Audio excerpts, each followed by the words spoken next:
Hello আমার sweet cute বন্ধুরা, কেমন আছো তোমরা? নিশ্চয় আমার গল্প শুনে শুনে খুব সুখ নিচ্ছ আর আনন্দে আছো, তাই না?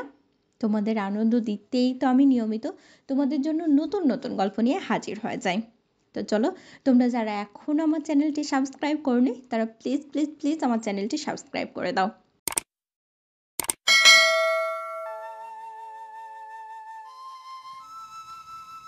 এটা এক শহরে ছোট্ট গ্রামে ঘটে। এক টুকরো শান্তিপূর্ণ জীবনের মাঝে দুইজন মানুষের গল্প। মেহের নামের এক মেয়ে, যে গ্রামের সবচেয়ে সুন্দর এবং সদয় মেয়ে হিসেবে পরিচিত ছিল। তার চোখে এমন একটা আভা ছিল যা গ্রামের বাতাসেও এক আলাদা অনুভূতি এনে দিত। তার পরিবারের সঙ্গে এক বড় জমিদার বাড়ির পাশে থাকতো এবং তাদের ছোট্ট বাড়িটা এক অদ্ভুত শান্তি উপভোগ করত। এদিকে রাজন ছিল এক শহর থেকে নতুন আসা ছেলে। তার বাবা মার মৃত্যুর পর রাজন এই গ্রামে এসে একটি নতুন জীবন শুরু করতে চেয়েছিল। রাজন একটা ছোট হোটেলের মালিক ছিল, তবে তার মন ছিল অন্য কিছু চাওয়ার মধ্যে। শহরের তেজস্বী জীবন থেকে অনেকটা দূরে গ্রামে আসতে সে একটুখানি খুঁজছিল নিজের ভালোবাসা আর নিজের প্রার্থনা। একদিন মেহের পায়ে একটি ছোট্ট ফুলের টুকরো পড়ে যায়, যা বাতাসে উড়ে গিয়ে রাজনের হাতে চলে আসে। রাজন ভেবেছিল এই ফুলটা অদ্ভুত সুন্দর এবং মেহেরকেই যেন নির্দেশ করছে। সে মেহেরকে একদিন তার হোটেলে নিয়ে আসে, একটা চায়ের কাপ হাতে। শুরুর দিকে মেহের খুব সতর্ক ছিল, তবে রাজনের আন্তরিকতা তাকে এক অদ্ভুতভাবে স্পর্শ করছিল। তারপর থেকে প্রতিদিন তাদের ছোট ছোট কথাবার্তা শুরু হলো। রাজন কখনো মেহেরকে গ্রামের রাস্তায় হাঁটতে নিয়ে যেত, আবার কখনো বা দুইজনে একসাথে সূর্যাস্ত দেখত।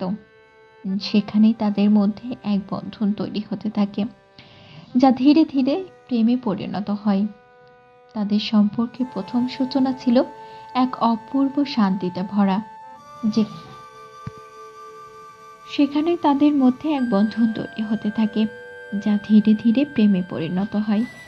তাদের সম্পর্কের প্রথম সূচনা ছিল এক অপূর্ব শান্তিতে ভরা, যেখানে একে অপরের দিকে তাদের অনুভূতি বাড়ছিল দিন দিন। এভাবে তাদের ছোট্ট গল্প শুরু হয়, যেখানে সময় যতই এগোতে থাকে তাদের বন্ধন আরো দৃঢ় হয়। মেহের আর রাজনের বন্ধন দিন দিন আরো গাঢ় হতে থাকে। একদিন গ্রামের মেলার দিন তারা একসঙ্গে মেলা দেখতে যায়।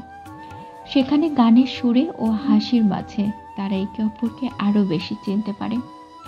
মেহের তখন অনুভব করলো রাজন তাকে শুধুমাত্র ভালোবাসে না, তার প্রতিটি ছোট্ট ছোট্ট স্বপ্ন, তার শখ এবং তার কঠিন দিনগুলোতেও রাজন বুঝতে চায়।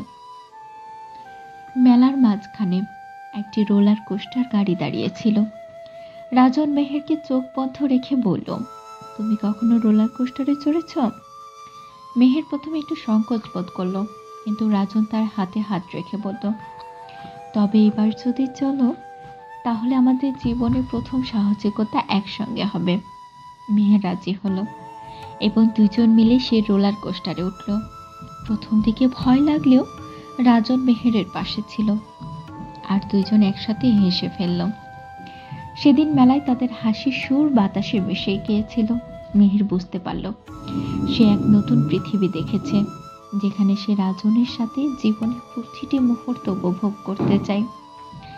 তাদের সম্পর্ক শুধু মায়ায় নয়, একটি শক্তিশালী বন্ধনে পরিণত হয়েছিল, যেখানে একে অপরের সুখ দুঃখ ভাগ করা যেত। মেহের ও রাজন জানত তাদের মধ্যে একটা সম্পর্ক তৈরি হচ্ছে, যা জীবনের প্রতিটি অধ্যায়কে সুন্দর করে তুলবে। তারা একে অপরের প্রতি শুধু প্রেমই নয়, বন্ধু, সঙ্গী এবং সান্ত্বনাও হয়ে উঠেছিল।